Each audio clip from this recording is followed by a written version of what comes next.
Hey everyone, welcome back to RetroBreak, and welcome to a random catch-up video. I really haven't got time to come up with a proper concept for this one, but I'm in the middle of a bunch of really cool projects, so I thought I'll just share a little bit about what I've been up to, some of the cool stuff that I've got recently that I'd like to share on this channel, and maybe a look into what some of those future projects are. So let's take a look at some of the games that I've been playing, some modern games actually. So I've been playing, of course, Sonic Racing Cross Worlds, which just came out, and at first I wasn't really too keen on the controls in this game, but over time, after playing it for maybe an hour or two, I kind of got used to it, and I don't think it's as good as Mario Kart, but it definitely is a really good racing game, and probably the best, or maybe the second best, in the Sonic Racing series after Sonic Transformed, which I really loved back in the day, so definitely recommend it. I don't know whether I'll be playing much more of it. I've played through the Grand Prix, and I had an okay time with it, but I haven't really touched the online modes. And the other game that I've been playing in single player is this one here called Chronos: The New Dawn, and I played the demo for this at Gamescom and I thought the demo was great, so it's really good to have the final game here, and I'm trying to play through it ahead of where my fiancée is because I'm actually editing her VODs to go on her YouTube channel as well, so I've been editing it and playing the game, so I've been really enjoying it, and I'm definitely going to play all the way to the end of this one. It's a really great over-the-shoulder, third-person action horror game with a really cool story too, so definitely check it out if you like your horror games with a kind of sci-fi twist. You really can't go wrong with this one. Also here, this is something pretty cool that I got off Kickstarter. This is from Paul Murphy, who was originally famous for doing all of the Switch Player magazines, of which I was a subscriber since day one. He went on to make the Gamebook series, which I've contributed to, and this is his latest magazine. It's called Ninsight, and it's really high quality paper, and it's basically a Nintendo Switch magazine with a bunch of different articles about the different games. Like there's a big one there about Mario Kart World, there's a big one there about Donkey Kong Bonanza, which is an amazing game, by the way. So yeah, really nice to have this, really high quality. I'll put a link in the description to the Kickstarter if you want to back some future volumes as well. And I love it when people actually make like proper full-size magazines like this, and it is honestly better quality than some official magazines I'm subscribed to as well. So well done, Paul, on another brilliant edition. Let's see what else I've got here. I have the PlayStation Vita and the PlayStation Portable, and that is because I've been back to playing the Project Diva series, because one of the big projects that I'm working on is a Project Diva retrospective. So I've been slowly playing through all of the Project Diva games again, and here's my Project Diva Special Edition Vita, and if I turn it on, let me put that one down for a sec, you'll be able to see that the wallpaper there actually matches the console itself, which I think is really cool. It doesn't shimmer like that in real life. That's because of the lens filter that I've got on the camera. I think that looks a little bit better. But yeah, really love this, and I love the Project Diva games, especially the handheld ones on the Vita and the PSP. So unfortunately, I'll show you something else very annoying, because I was actually sat downstairs playing Project Diva Extend to try and unlock all of the expert levels so that I can show them off in the video, but it completely froze on me, and I might have to unscrew that filter. Oh. Right, let's try that again. Right, we want to actually see the screen this time. There we go. Everything is corrupted. It literally, I was playing the game and I went back to the main menu and it froze on me, kicked me out back to the main screen, and now all of my save data is entirely corrupted. So I've lost all of the progress that I was making on the Project Diva series. So 1, 2 and Extend, all gone. All of my high scores gone. I'm very upset. And I'll open this up to show you what the card's like, because it is one of those custom ones. And before I do, to show my love and appreciation for Miku, and there's a sticker there. These are very old, by the way. This is from when I got my PSP back in the day. There's another Miku sticker on the inside, which is looking a little bit faded, and there's even some more under there as well. My friend Chaz drew that for me way back at uni, so I'm really glad I've still got that. But let me open it up and I'll show you where I think the issue is coming from. And I love this PSP design, by the way. Look at the colour of that. It's so nice. It's so mid-2000s, but I absolutely love it. What a classic design.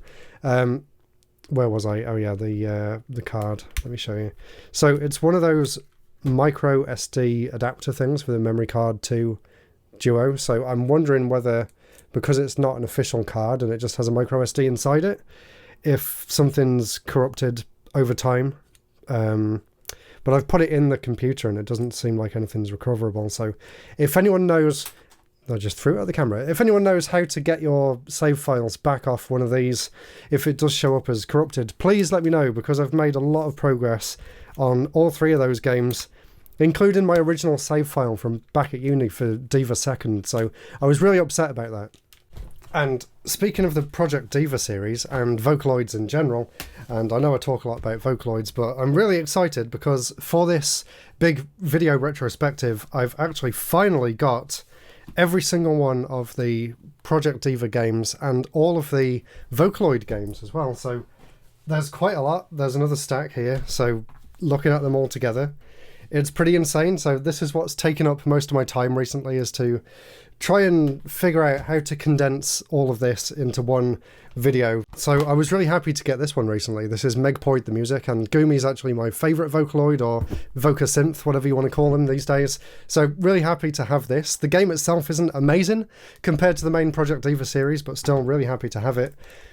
Here's the Black Rock Shooter spin-off that was obviously one of the music videos from the early 2000s, and it got its own game and anime and all sorts of things. Here's all of the different Vita releases. So not only do we have the English and Japanese versions that were released, so Project Diva X, F2nd, F. We also have IAVT Colourful, so that's another Vocaloid. We also have Miracle Girls Festival, which is really interesting. This one actually runs on the Project Diva engine, but it's actually different anime soundtracks, which is really cool as well. And the most interesting is this one here called Project 575. And this is actually linked up with an iOS app, and that had Vocaloid software in it, and you would write the songs on the app, and then you would link it to the PlayStation Vita and play the songs back. But it's not like a regular rhythm game. You actually build the 575, so the haikus, in the game itself, using the Japanese characters as they're coming down onto the screen to build what you made on the phone app. It's a really interesting concept, and apparently it also had an anime to go alongside it. So I haven't actually given it a go yet. I don't really think I'll be able to get very far, because obviously I can't read Japanese that well, and I don't really think I would be able to piece the things together in time, but interesting concept anyway. And I just realised the filter needs to go back on the camera. Hopefully you can see that made some sort of a difference. I do like having these filters on the lens. Even if no one else notices, I can. So anyway, let's see what else we've got here. We've got the Switch one, Mega 39s, or Mega Thank You is how it should be pronounced. Got all of the 3DS entries, Project Mirai. There's Project Mirai 2nd. There's the original, and there's the UK release, which is the deluxe version, which bundled both of them together. And this one came with AR cards in there as well, which is really cool. But the cool thing about the Japanese ones, if we open up these boxes, and if I take out the manuals, they actually have pictures on the inside of the 3DS case, which I always love to see. So really happy to find out that they had that. And it's the same for the second one as well. And the second one also came with some cards there too, but just so you can see what it looks like on the inside, there's the pictures on the inside of that box. This one's interesting because this is actually part of the DS series, the Band Brother series, and I had the original on the DS, and that didn't have anything to do with Vocaloid as far as I could see, but this one is actually a story game where you actually become a Vocaloid producer, and you get to produce your own Vocaloid music on here and play it back and stuff, and it's just really interesting. I didn't even know this existed until I was researching for this video. Well, not this one, but the video you'll see eventually. There's one of the PSP games. Let's see if I can get the other ones out here, and I'll explain the difference because there's actually more than people realise, so let's do it like that so we can go through in order. So there's the first one, Project Diva, and I got that one just after it came out back at uni. It was one of the first games I ever imported actually from PlayAsia in like 2010 or 9. So really happy to have that. That was the one that kickstarted the obsession all those years ago. There's Project Diva 2nd, and most people think of this one as the only sequel, but there's actually two others. There's this one called Second Sharp, or Second Hash, I guess, and it's basically a very slightly updated version of Second with a few enhancements, but really basically the same. It just has different packaging more than anything. And apparently, even though this one has more, this one was classed as a budget release. So If you do see the two, there's basically no difference between them as far as I can tell, but it is a separate version. And then there's Extend, which I always thought was the updated version of 2, but this is actually the third game for the PSP, and this has a new set of songs. It has all of the updates from Project Diva 2nd, but it also brings back some of my favourite songs from the first game as well, and replaces the static backgrounds with proper 3D PV scenes. So this one's my favourite, and this is the one that I was playing on the PSP that unfortunately I lost the save for. And something else I really love about these, if you open them up, the manual actually forms part of the artwork on the inside, which I think is really cool too. So they're the PSP entries. And then here's the two that came out on the PS3, Project Diva F and F Second. This is the UK release. Really great to have it in English. This was the first one that got a physical release. You could download this one, but you could only actually buy the box and the disc for this one. This is something interesting. I'm kind of doing this video before I'm meant to be doing it, but this is actually an alternate cover for Project Diva F, the first one on Vita. This one, with this kind of pattern in the background, is actually a lot more expensive than the regular one. So that was something really cool I found out. And this is actually what got me into Vocaloids in the first place, apart from a few random songs that I'd heard. I got this at the same time as I got the original Project Diva game for the PSP, and this is the concert, 39 Givens Day. And this is actually the first Miku concert that I saw at uni as well, and I absolutely fell in love with it. I've seen it hundreds of times, so it's really great to actually have the proper Blu-ray release of it as well, and it still looks amazing. I still absolutely love it. So yeah, there's a lot more I could go into as well. There's Diva X on the PS4, the English and Japanese release for that. Interestingly, the Japanese one is called XHD, but our one is just called Diva X, even though it's exactly the same game. And last but not least, at least for this video, there's still more I want to talk about, but this is really cool. This is a 10th anniversary box for Future Tone DX, which only came out physically in Japan, and this was a port of the arcade Project Diva game, so it had all of the arcade songs on, and a lot of DLC that you could like fill the game out to the entire collection. But it also came with this as well. This is a Blu-ray, which is really cool because it actually features the PVs, so the music videos, for all of the previous Project Diva games, which I thought was really cool. So all the PS3 ones are in full HD, but this original one is just literally like recording the screen of the PSP and playing it back on a Blu-ray. So it's low quality, it's in a little border, but it's a really nice package, and it has a nice manual there with some stills from some of the music videos too. So let's leave the Project Diva stuff there. I could go on for hours about this, and I will do in the future, but let's have a look and see what else I want to talk about today. Here's something cool that I haven't got round to building yet. I know a lot of people online are talking about this and showing off their builds, and obviously modding it as well. This is the Lego Game Boy, and already someone's turned it into a working Game Boy console too. So looking forward to building this. I'll probably try and do it over the weekend. I love the way the carts go into it. I did see it in person at Gamescom, so really happy to have this for myself, and I'll put some pictures up on Blue Sky when I get round to making it. Let's talk about CRTs next. So here's my latest addition to my CRT collection. I'm gonna have to put it down. So this was actually a complete surprise that I even got this. I just got a random message on Facebook off my dad, and he said, "Do you want a new TV? My friend's got one in his loft." And I said, "Okay."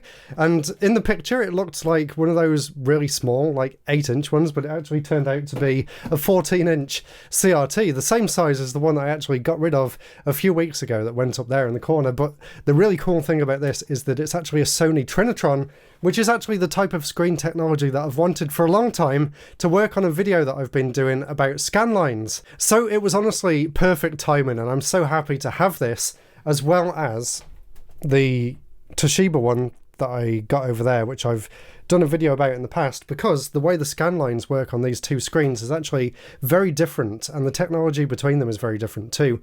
And I also have in the garage a Sony PVM that's exactly the same size as this, which will be perfect for doing a comparison between this kind of screen, a consumer grade CRT, and a professional broadcast monitor as well. And there really is a stunning difference, even though this is like the highest end consumer CRT that you could get.